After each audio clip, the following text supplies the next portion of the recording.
Welcome to Sana's kitchen. இன்னைக்கு நம்ம பார்க்க போகிற ரெசிபி சிக்கன் பிரியாணி. வாங்க எப்படி பண்ணலான்னு பார்க்கலாம்.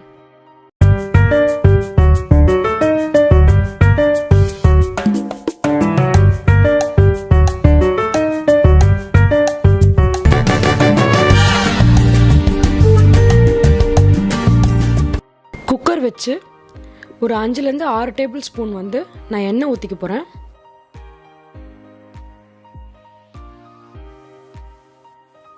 எண்ணெய் கொஞ்ச நேரம் காயட்டும். காஞ்சதுக்கப்புறம் இந்த கறி மசாலா ஐட்டமில் ஆட் பண்ணிக்கலாம். பிரிஞ்சி இலை போட்டுக்கிறேன். ஒரு 1லேருந்து 2 பிரிஞ்சி இலை போட்டுக்கோங்க. கல்பாசி கொஞ்சமாக ஆட் பண்ணிக்கிறேன்.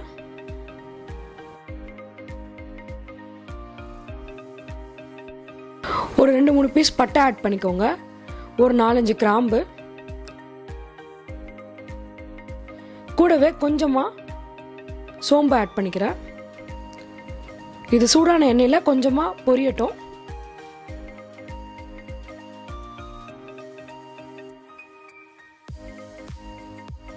இந்த கறி மசாலா நல்லா பொரிஞ்சதுக்கப்புறம் 1 ஸ்பூன் அளவுக்கு மிளகாய்த்தூள் இந்த எண்ணெயிலே ஆட் பண்ணிக்கிறேன். இந்த மாதிரி ஆட் பண்ணும்போது பிரியாணிக்கு நல்ல கலரும் ஃப்ளேவரும் இது கொடுக்கும். இப்போ இந்த மிளகாய்த்தூள் எண்ணெயில் போட்டதுக்கப்புறம் ஒரு 1லேருந்து 2 நிமிஷம் நல்லா கலக்கி விடுங்க. இந்த மாதிரி பண்ணுறப்ப மிளகாத்தூள் வாசனை, அந்த பச்சை ஸ்மெல் இல்லாமல் இருக்கும். நான் ஒரு கைப்பிடி அளவுக்கு புதினா, ஒரு கைப்பிடி அளவுக்கு கொத்தமல்லி, அப்புறம் உங்கள் காரத்துக்கு ஏற்ற மாதிரி பச்சை மிளகா, இது 3மே தண்ணி ஊற்றாமல் ஒரு பேஸ்ட் மாதிரி அரைச்சி எடுத்திருக்கேன். இப்போ இந்த பேஸ்ட்டை ஆல்ரெடி பொரிஞ்ச இந்த மசாலாவோட ஆட் பண்ணி நல்லா கலந்துக்கலாம். இது பிரியாணிக்கு ஒரு நல்ல கலரும் ஃப்ளேவரும் கொடுக்கும். இப்போ இதெல்லாம் நம்ம கலக்கி விட்டுட்டே இருக்கலாம். ஒரு 1லேருந்து 2 நிமிஷம் வரைக்கும் இந்த மசாலா நல்லா வதங்கணும் எண்ணெயில்.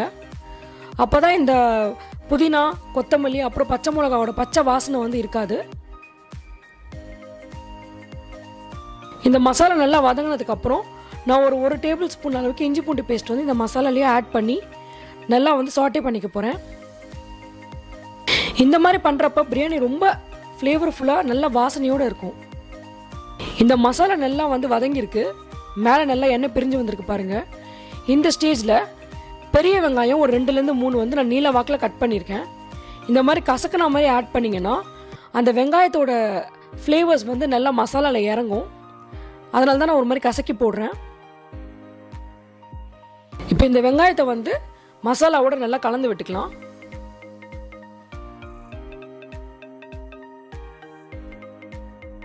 இந்த ஸ்டேஜில் கொஞ்சமாக உப்பு ஆட் பண்ணிக்கோங்க.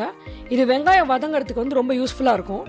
இப்போ இந்த உப்பை ஆட் பண்ணிவிட்டு நான் பிரியாணி மசாலா ஒரு 1லேருந்து 2 ஸ்பூன் அளவுக்கு நான் ஆட் பண்ணிக்க போகிறேன். இதுவுமே நம்ம பண்ணுற பிரியாணிக்கு ரொம்ப ஒரு நல்ல ஃப்ளேவர் கொடுக்கும். கொஞ்சமாக மஞ்சள் தூளும் ஆட் பண்ணிக்கிறேன். இப்போ இதெல்லாம் சேர்த்து நல்லா வதக்கிடலாம். நம்ம ஒரு 2லேருந்து 3 நிமிஷம் வெங்காயம் இந்த மசாலாலாம் நல்லா வதங்கட்டும். இந்த ஸ்டேஜில் ஸ்டவ் நல்லா மீடியமில் வச்சுக்கோங்க.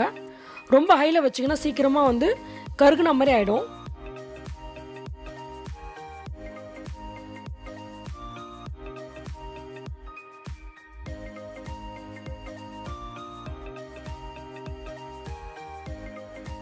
A few minutes later. பார்த்தீங்கன்னா நல்லா எண்ணெய்லாம் பிரிஞ்சு வெங்காயம் நல்லா வதங்கியிருக்கு. ஒரு 2லேருந்து 3 பெரிய தக்காளி நான் கட் பண்ணி ஆட் பண்ண போகிறேன். எப்பவுமே பிரியாணி பண்ணுறப்ப வெங்காயமும் தக்காளியும் ஈக்குவலான அளவில் போட்டிங்கன்னா செம்ம டேஸ்ட்டாக இருக்கும். இப்போ தக்காளி போட்டு இந்த மசாலாவோட நல்லா நம்ம கலந்து விட்டுடலாம்.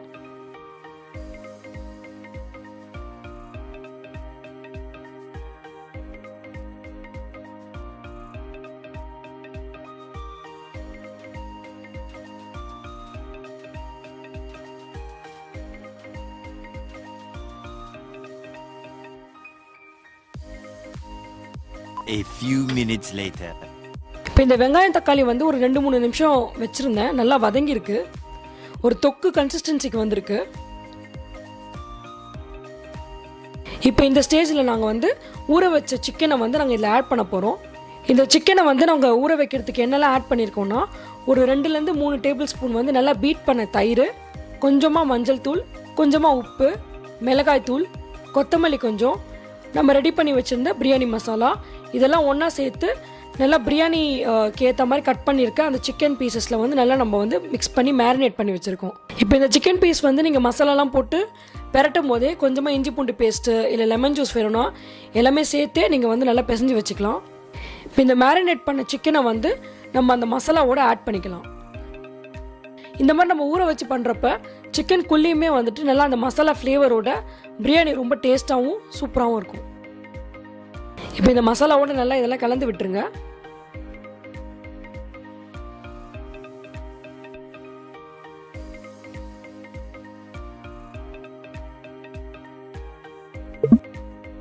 ஒரு நிமிஷத்துக்கு இது நல்லா கலந்து விட்டுட்டு நம்ம ஊற வச்ச பாஸ்மதி ரைஸை இதில் ஆட் பண்ணிடலாம். நான் 4 கப் அளவுக்கு பாஸ்மதி ரைஸ் எடுத்து வச்சுருக்கேன். இப்போ தண்ணியை எடுத்துட்டு நான் ரைஸ் மட்டும் ஃபஸ்ட்டு ஆட் பண்ணிக்கிறேன். இதை வந்து கரண்டி சைடில் விட்டு அந்த மசாலாவோட இந்த ரைஸை நல்லா கலந்து விட்டுருங்க.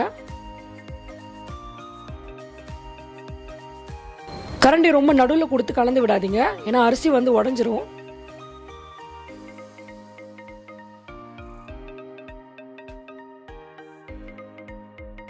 இப்போ இதை நல்லா கலந்தாச்சு. கலந்து ஒரு 1 மினிட் வச்சதுக்கப்புறம் நம்ம 4 கிளாஸ் வாட்டர் வந்து ஆட் பண்ணிக்கலாம். 1 கப் ரைஸ் தான் நீங்கள் யூஸ் பண்ணுறீங்க அப்படின்னா ஒரு 1லேருந்து 1.25 கப் அளவுக்கு நம்ம தண்ணி ஆட் பண்ணிக்கலாம். எப்போ 1 கப்புக்கு மேலே நம்ம ரைஸ் வந்து போட போகிறோமோ அப்போ வந்து 1:1 தான் ரேஷியோ. இப்போ நான் 4 கப் ரைஸ் ஆட் பண்ணியிருக்கேன்னா 4 கப் தண்ணி ஆட் பண்ணிப்பேன். தண்ணி ஆட் பண்ணிவிட்டு லைட்டாக கலந்துட்டு நீங்கள் டேஸ்ட் பாருங்கள். உப்போ இல்லை வந்து புளிப்போ எதனா கம்மியாக இருக்குன்னா அதுக்கேற்ற மாதிரி நம்ம ஆட் பண்ணிக்கலாம்.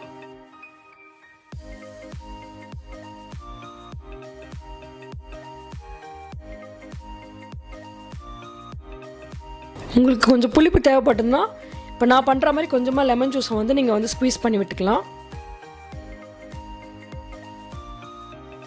இப்போ கொஞ்சமாக நறுக்கின புதினாவும் கொத்தமல்லியும் நான் மேலே ஆட் பண்ணிக்கிறேன். இது லைட்டாக ஒரு தடவை கலந்து விட்டுடலாம்.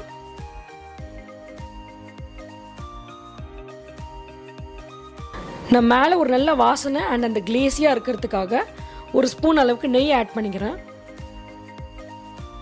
இப்போ இதை க்ளோஸ் பண்ணி மீடியம் ஃப்ளேமில் ஒரு விசில் வரா மாதிரி நம்ம வச்சுக்கலாம். A few minutes later. இப்போ இது ஒரு விசில் வந்துருச்சு. நான் ஆஃப் பண்ணிட்டு இப்போ ஓப்பன் பண்ணியிருக்கேன். பாருங்க, செம்ம கிளேஸியாக ஜூஸியாக இருக்குது இந்த பிரியாணி. சிக்கனும் நல்லா வெந்திருக்கு. கரண்டியை வந்து நம்ம சைட்காக விட்டு கொஞ்சமாக கலந்து விட்டுக்கலாம். ரைஸ் எதுவும் குழையாமல் நல்லா பொலன்னு வந்திருக்கு. இப்போ இது நம்ம லைட்டாக கலந்துட்டு பிளேட்டில் சர்வ் பண்ணிடலாம். டேஸ்டியான சிக்கன் பிரியாணி இப்போ ரெடி ஆயிடுச்சு. இந்த ரெசிபி பிடிச்சிருந்துச்சுன்னா லைக் பண்ணுங்கள், ஃப்ரெண்ட்ஸ் அண்ட் ஃபேமிலியோட ஷேர் பண்ணுங்கள், என்னோட சேனலை சப்ஸ்கிரைப் பண்ணுங்கள். தேங்க்யூ.